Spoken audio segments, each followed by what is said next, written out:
Hello everyone.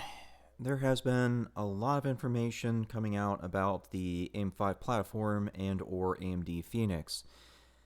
As an FYI, I do not remember who said what, but I did listen to Red Gaming Tech, JayzTwoCents, and the usual bunch. Oh, and Moore's Law, sorry. Yeah, so Moore's Law, Red Gaming Tech, JayzTwoCents, and that bunch. Now, it seems to me that Red Gaming Tech and Moore's Law are the two that have sources closest to these products. But again, I don't remember which one said which, so I'm just going to say this in a list as we go forward with the video. So, moving forward. Okay, so I'll start with AMD Phoenix and then work with AM5. Starting with AMD Phoenix, what is it? AMD Phoenix is the upcoming APU family for AMD. APUs are processors with unusually large integrated graphics, even more so than Intel's. This does present a couple of good opportunities for the consumer and AMD. For AMD, it means that they could potentially avoid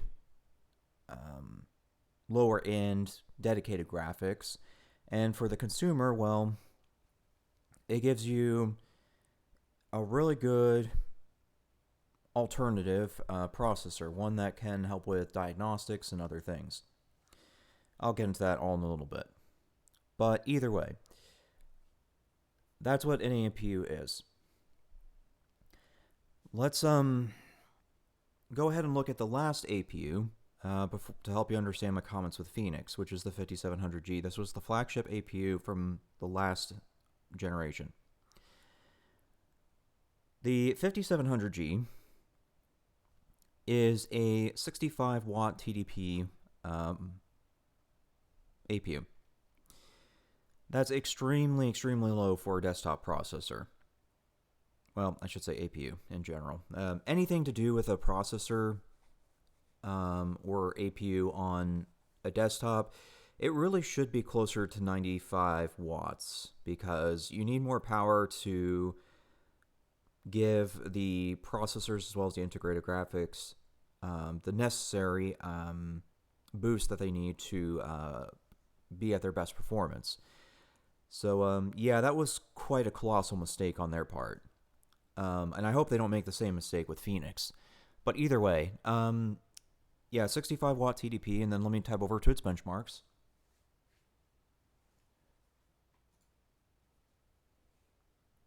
Okay, here's a benchmark from Tom's Hardware. As you can see, the 5700G just by itself is 135.7 points on the multi-thread performance ranking. So you can see that it was easily beat out by its dedicated processor equivalent, the 5800X, and both Intels outscored it as well. You can see where I'm going with this whole 65 watts is way too low. This was a contributing factor to it being a bit low on the multi-threaded performance. Multi-threaded performance wasn't the only area where the 5800 or 5700G fell behind. If you were to look at gaming benchmarks, you would notice that the 5700G is, at the worst, 100 FPS behind the 5800X, and that is way too big of a gap to make this APU even worth it for a desktop system. So yeah, there's a lot of mistakes made here with the 5700G. So keep that all in mind as we go through the next piece of information. Let me tab over. Oops, forgot to pop that out. Okay. All right, so what I have here in this benchmark is related to what Red Gaming Tech. I remember this part was by Red Gaming Tech sources. He was saying that his sources indicated that the AMD Phoenix APU would have an integrated graphics performance similar to the 6500 XT. Well, here's the 6500 XT. You can see it did not do well in Assassin's Creed Odyssey. But that's not really a big deal, I don't think, because if you're using an APU, you're using it for purposes other than like higher end RPGs. Really what an APU is for is going to be like MOBAs and MMOs and things like that, things that don't require graphic intensive, but we can still use it to give a rough indication of what we're up against. And so if it's scoring 26 average FPS in Assassin's Creed Odyssey at 1080p ultra high, that means it would be more than overkill for, say, League of Legends. Likely would be fine with Lost Ark and things like that. So that's perfectly fine. Okay, let me just tab over again. Okay. Now let's go ahead and talk about the next topic related to this APU, because I did mention that you don't really want an APU for gaming unless it's like MOBAs or certain MMOs. I did mention also that you are using it for diagnostic purposes more than anything else, and I kind of want to explain all that, but first, let me get into another possibility besides all of that. So here comes another chunk of information. Let's talk about NVENC. What is NVENC? NVENC is the NVIDIA encoder for streamers. So if you're streaming to Twitch, YouTube, or that's what NVENC is for. Now, NVENC's really, really interesting and also at the same time really odd, because if you were to ask an NVIDIA staff member or even Google it, you'll notice that NVENC is actually a separate chip on the later generation of the RTX video cards. That chip is specifically set to 1080p. That means that if you were to go down in the resolution or go up in the resolution, that would cause the chip to start taking from the video card resources. There are other things too that can make it take video card resources. That's going to be psycho-tuning and things like that. If any one of those things are on, then it will consume resources from the video card itself. So yes, NVENC is really interesting in that it's a actual chip that was designed for a very specific function, but it's also weird in the fact that anything that you try to do for the stream settings will result in the video card being used itself rather than the chip. That does present a problem because a lot of games these days are video card intensive. There are very few games that use the CPU or processor. Control is one example that comes to mind. Control is the only game that I remember of from that time frame of when NVENC was out that actually used the CPU. But other than Control, there's really very few exceptions.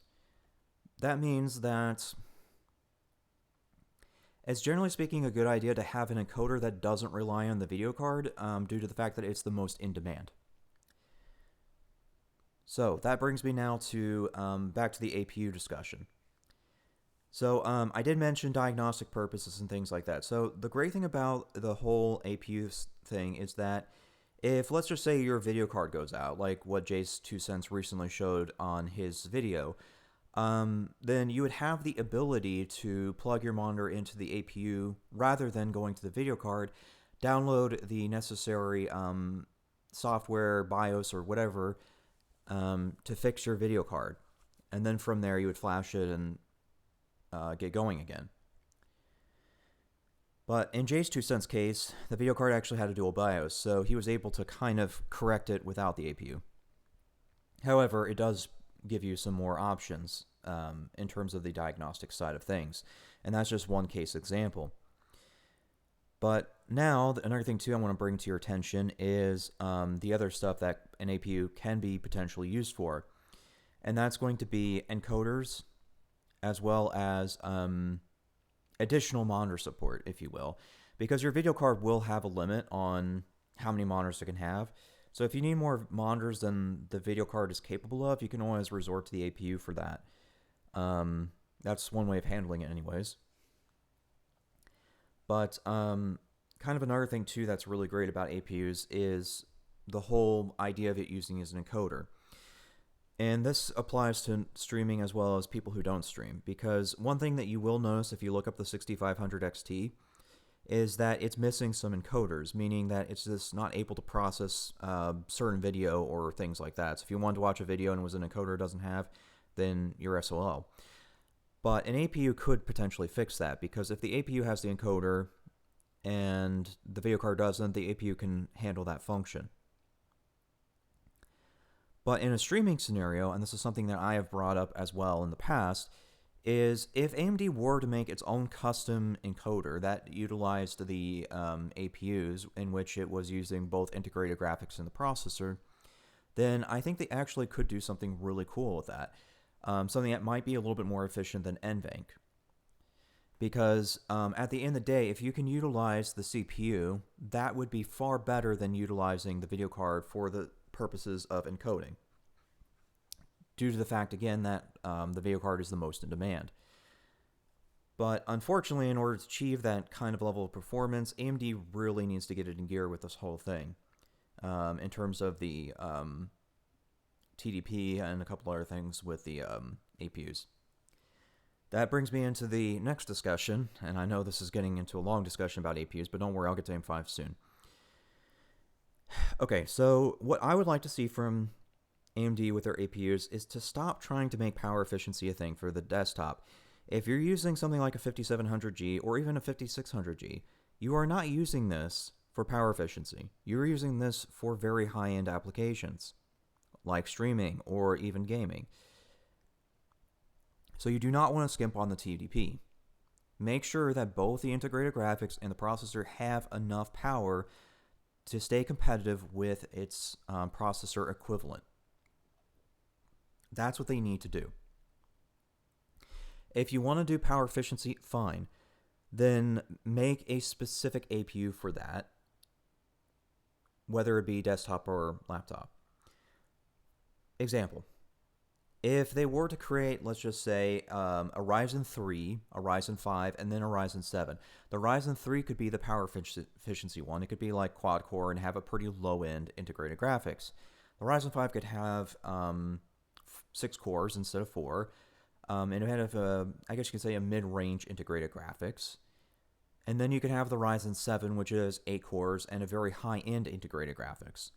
That's the kind of scheme that I would like to see from AMD. And I would like to see the power consumption, TDP, whatever word you want to use, go up as you go from Ryzen 3 to Ryzen 7. Once you reach Ryzen 7, I would expect it to be at least 95 watts TDP. That should provide enough power to the integrated graphics and processor to perform at its best. Ryzen 5, I think, would be fine at 65 watt TDP, which is what this one is, the 5700G. I think you'd be fine doing that, because you're not really terribly worried about going high-end if you're using a mid-range APU. And then once you get down into the Ryzen 3, that can be something between, I guess, 30 to 50 watts. Because at that point, you're not looking to really do anything high-end. If you're using a low-end APU, you're using it for basic office work, browsing the web, and things like that. You're not using it for really high-end applications. That's what I would like to see from AMD with their upcoming APUs. So to summarize, I would like to see an encoder specific to their APUs to compete with NVENC. I would like to see higher power consumption to ensure we're getting the best performance from these APUs. And lastly, I would like to also see better performance out of these APUs. Because if they can up the performance, that would be beneficial to them and the consumer. Because if they can focus, like I said, on an APU that would eliminate the need for budget discrete graphics cards, that would be beneficial to them. And actually thinking about it, another thing too that would be beneficial to them is if they can make their APUs as good as the dedicated processors, they can skip making dedicated processors completely. They can just make nothing but APUs, and then they would be perfectly fine. But okay, enough of the APUs. Let's talk about AM5 socket specifically. So, I've done a lot of reading as well as listening to the mentioned YouTubers, and it would seem that AM5 is going to be dedicated DDR5. it's not going to have the ability to be backwards compatible with DDR4, and that presents an issue, I think. DDR4 is tested and tried RAM. It's also the fastest. You will notice that DDR5 is pretty much on par with the best DDR4 RAM performance and costs significantly more. Because a lot of benchmarks that I've seen, the difference between quote-unquote fast DDR5 and really fast DDR4 RAM is on average 4 FPS difference. 4 FPS difference and a $100 plus difference is really not that great.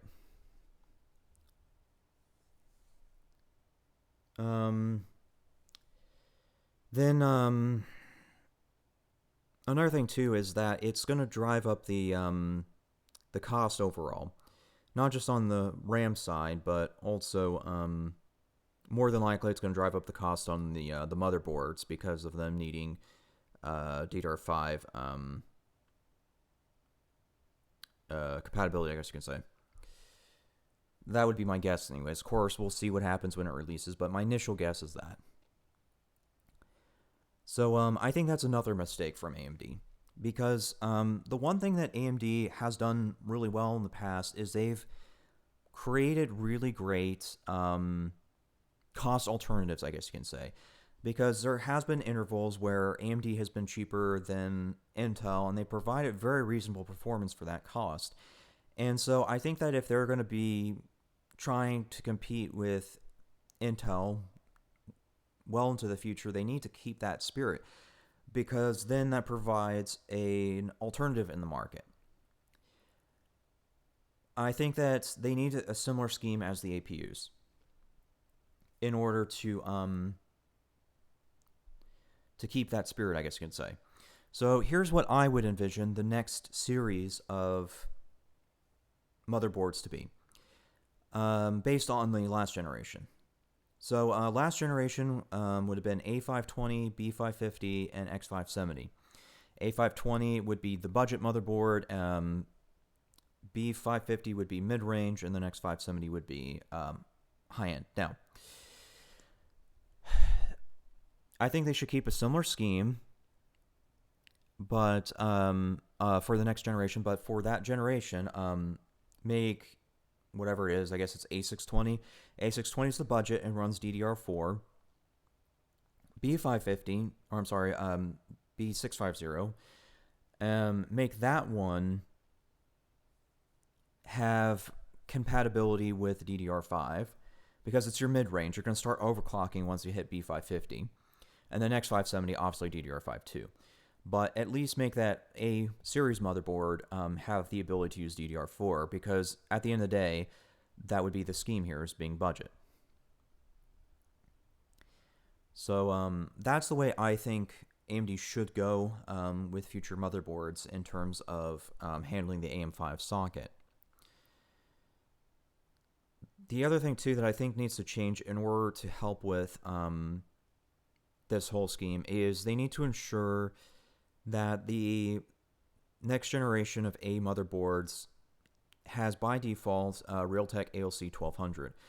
One of the things that's, well, kind of an issue here is that a lot of your A520 motherboards now don't have Realtek ALC 1200s. They have 887s.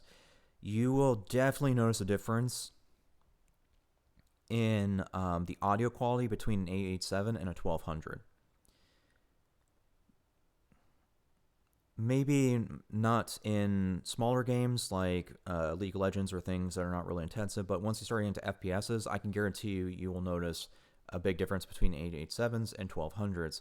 I think it should be on the A series motherboards, even though it's the budget, simply because you never know what a person needs that computer for. They might need it for, let's just say, office work 1 year, but then the next year they end up getting into PC gaming. Well, now that change is going to be more difficult because the motherboard that they originally built with doesn't have that Realtek ALC 1200 chip.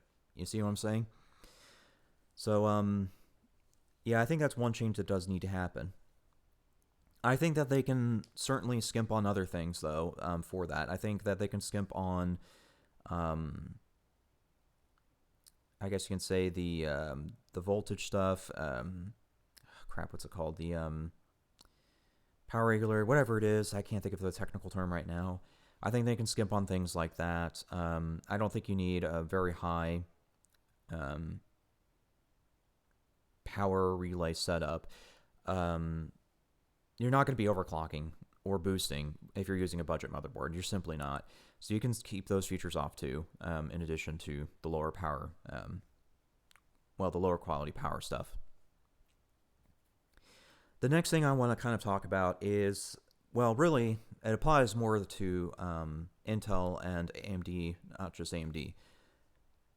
So I also want to talk about the future platforms in a way that makes sense to me. And that's going to be, going forward, I really want to see more M-ATX and ITX motherboards.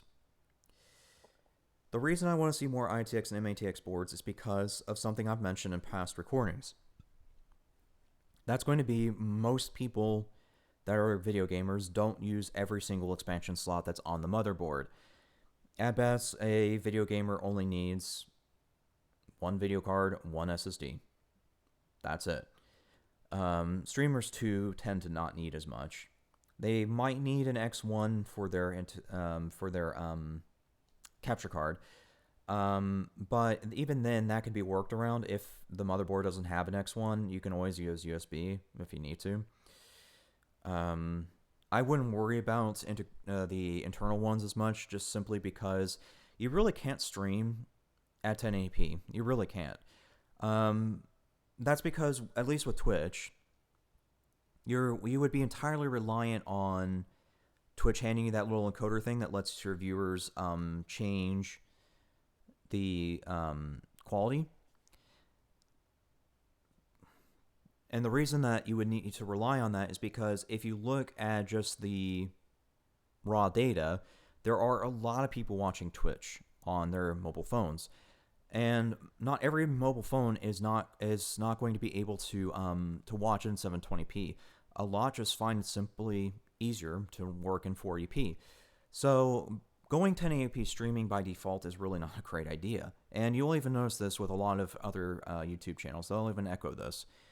So you can use an external graphics card. It shouldn't be an issue, simply because you shouldn't be streaming any more than 720p. Really, you want to use internal capture cards once you start hitting 1080p, is the gist of this. So, again, I think it's something that's easy to work around. But either way, the reason for that, another reason for that is not just the fact that you don't really need any more than that, but it's also because of the shipping costs. I can tell you as a custom builder, former custom builder, and someone who's actually talked to OEMs and other companies, the shipping is brutal on computers. Absolutely brutal. Even an M-ATX system is going to cost like $90 in shipping, and that's not even before the fees and other crap that comes with shipping international. International implying to really any country. I know that for Canada specifically, you have to do what's called a Waybell waiver, I think is its name. You have to do that. You have to declare the shipment, so on and so forth. And those fees really freaking stack up. Once I get through the Waybell and the other stuff, that's like $30, I think. $30 to $50, I think was the cost, if I remember correctly. So yeah, you're adding $30 to $50 on top of the $90 raw shipping, plus all the shipping taxes, etc. And it really does spike over $100. And that's just M-ATX. ATX is even more brutal than that. So yes, I do think that M-ATX needs to be more common, along with ITX. ITX is going to be a more specific case scenario than M-ATX. I think, though, that either one would work perfectly fine in the future. So I hope that both Intel and AMD try to push for that, because it would be a big benefit to everyone. But anyways, I can keep going. That's all I really have for now. Thanks for listening.